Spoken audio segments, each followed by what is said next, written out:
ముందుకు వెళ్తా ఉన్నాం. ఒక రకంగా చెప్పాలంటే ఒక సాఫ్ట్వేరే కాదు, మా లాంటి వాళ్ళు అసెంబ్లీలో కూడా టెక్నాలజీని వాడి వాళ్ళ అసెంబ్లీలో కూడా టెక్నాలజీ వాడుకొని అంటే మేము కూడా ఎలాగ హాజరవుతున్న ఒక పారదర్శకత నిదర్శనంగా ఉండే విధంగా అసెంబ్లీలో కూడా ఇవాళ ఆ టెక్నాలజీని వాడుతూ ఉన్నాం.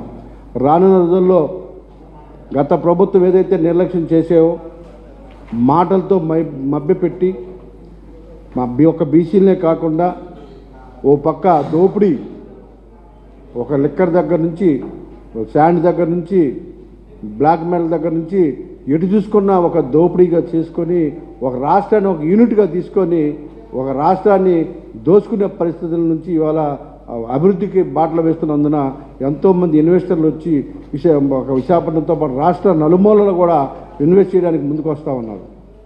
ఆ రోజు ప్రభుత్వం అయితే ఓన్లీ దోచుకోవడం దాచుకోవడం తప్ప ఇంకా రెండో పరిస్థితులు లేవు. ఇవాళ అసెంబ్లీకి ఎందుకు రాలేదంటే శాండ్ దగ్గర నుంచి బ్లాక్ మెటల్ దగ్గర నుంచి ఒక లాటరైట్ దగ్గర నుంచి అన్నీ కూడా